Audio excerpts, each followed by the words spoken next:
So, what's up with y'all, man? So, I know it's about 4 o'clock in the morning right now.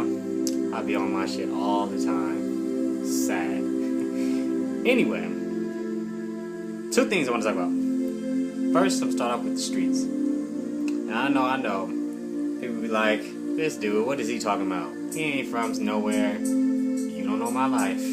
But I will admit, though, I ain't from no major block or nothing like that, but I know people that are, a lot of them, and it's good that I do because it helped me learn a few things here and there. Beyond that, you gotta understand people who are not from the hood gotta see it like this. In terms of outsiders, streets, the street life is a religion. It's an occult-like thing.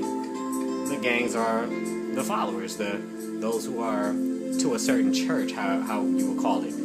Those blocks are churches. Everyone has a different method to their instructions, their growth. The streets are God. And these young brothers and sisters are so devoted to these streets that they will lay down their lives for something that is immovable, physically. They are born into something that they did not ask to be, but because of how it is, they are forced into a lifestyle that they sadly cannot run away from or walk away from. Because just based on geography, you are a target at birth. And that is sad. That's kind of like the same thing I feel about resources. Based on geography, whomever occupies the land, who has the abundant resources, they are the ones who are targeted as enemies. Similar to what's going on in the government now. We're over in Afghanistan for heroin, or opium as you like to call it, because in China it's very popular that they smoke their cigarettes with opium. You control that, I mean, well, you have one hell of a deal. Because, we're in debt to China, which makes no sense because I didn't do a damn thing. But back to the streets, though. Not just where I'm familiar, but everywhere. We gotta give this up. How long are we gonna play the victim role, black people? We deserve more than this. We didn't come from this. We are not, as Drake properly said, starting from the bottom.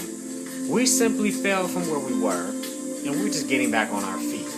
But how long does it take for us to get off our asses and on our feet? Now, I know I'm not one to talk. I'd be a big hypocrite. I mean, come on, I'm 25 years old. I've made a few decisions here that weren't really benefiting me personally. Back with my mom's, you know what I'm saying? I'm about to be a father. How can I talk, right?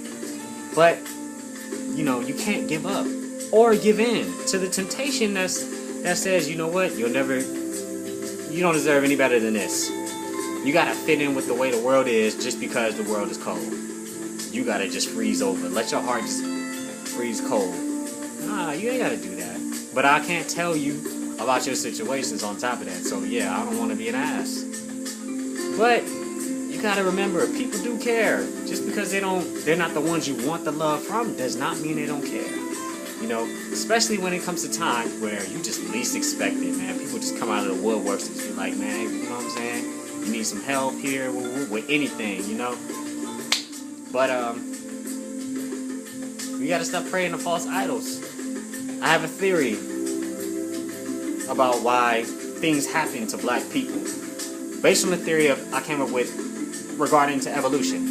In terms of evolution, the weaker species has to die off. And this came up when I did was doing some research about the evolution from ape to man, which I know isn't true because apes would not exist. They would not exist anymore if that's what we evolved from, because the weaker species has to die off. You know what I'm saying? Forget what their theories are about how it came to that.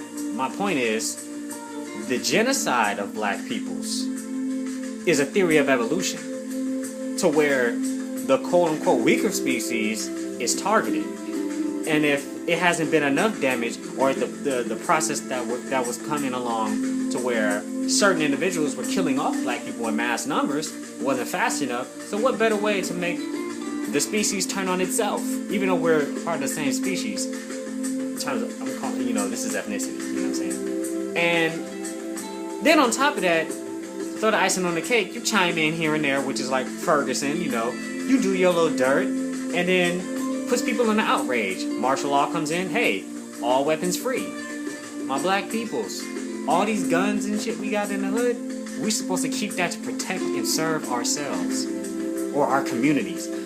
Not to hurt each other, not to kill each other, not to be violent with one another. Because the true enemy are the people that we pay with our tax dollars for our hard work. Our mothers, our grandmothers, our fathers, all of them who work their asses off to give us a place to live and give us some sort of stability.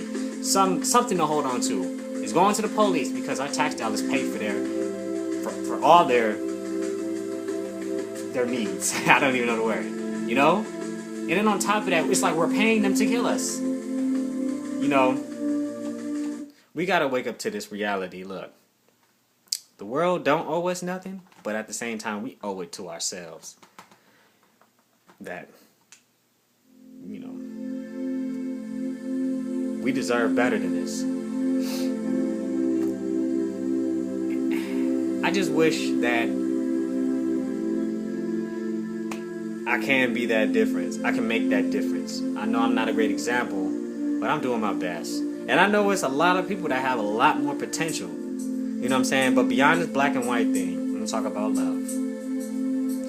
Love is my favorite topic because it is the embodiment of everything the story of Jesus encompasses.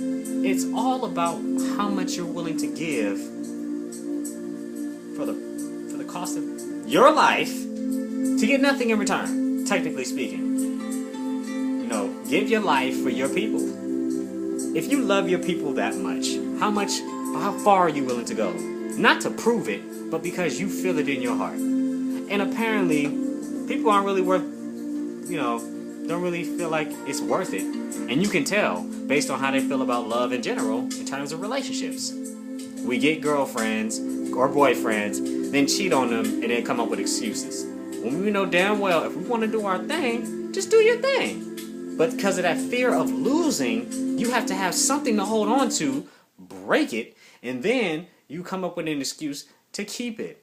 You're begging, and it's like, why would you put someone through that much suffering just because?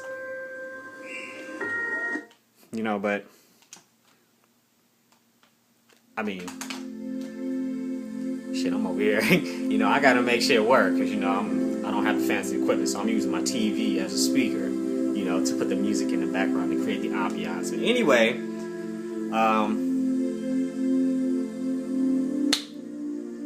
in terms of that, how we feel about relationships says a lot about how we feel about the world.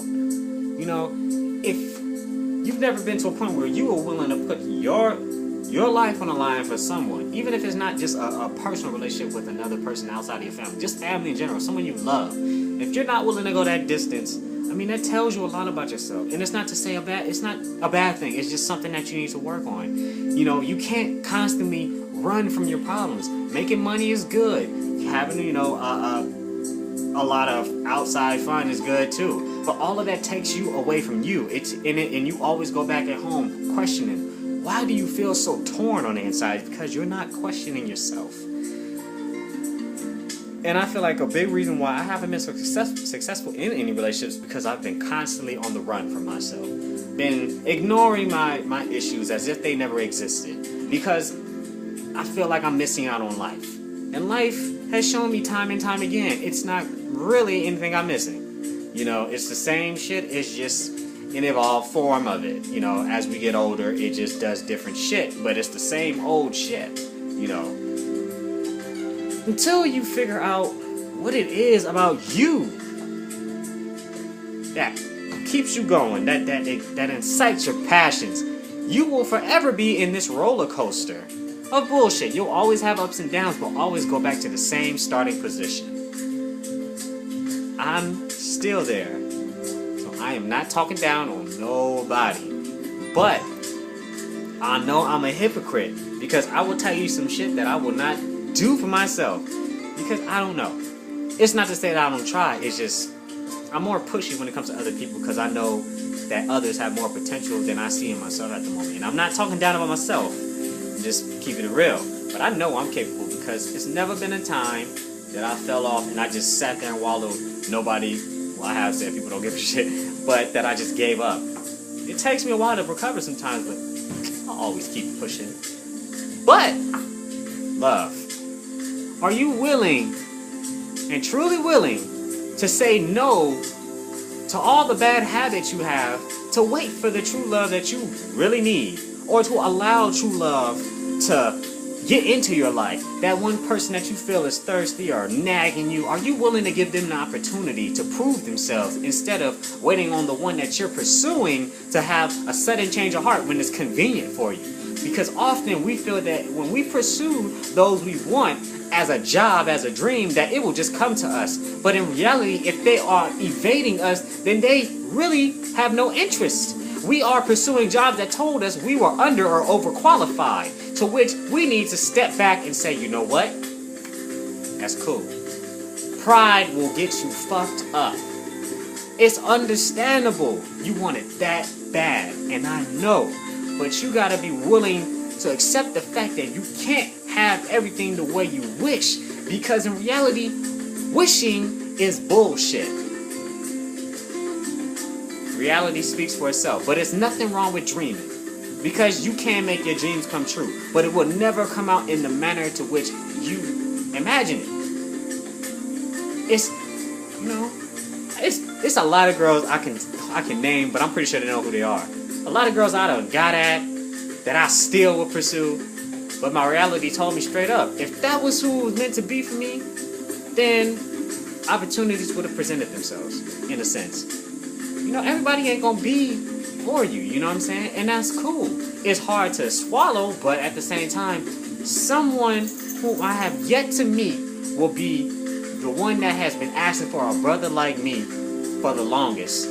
And I know girls that I've dated in the past be like, why? You ain't shit in their head. But hey, you met me at a certain point in my life where I was messed up. And I've already made my apologies. I always went back. But at the end of the day, we all growing. And I could say the same thing for a bunch of females I met. It seemed like they wasn't shit, but that's not the case. It's just we were at certain phases. So right now, if you were in the midst of falling head over heels for any foolhardy ass person, some man or woman that you feel like is just that one, but you know ain't shit, but you just willing to pursue because it's something to do, you just had a phase. But you have to realize you gotta really step back from the world and just take a gander. Stop trying to be so grounded. Don't let the gravity keep you close. Release yourself. Don't look at the beauty in earth while on the surface, float in space, and just look at how amazing it is from an outside perspective. Kind of like how when you're in a relationship and you want to peep shit and you point shit out and that person can fool you, but somebody on the outside can tell you what's up, but you ain't gonna get it till it's all said and done. You know what I mean? Sometimes you gotta do that with yourself. Step back and let things flow.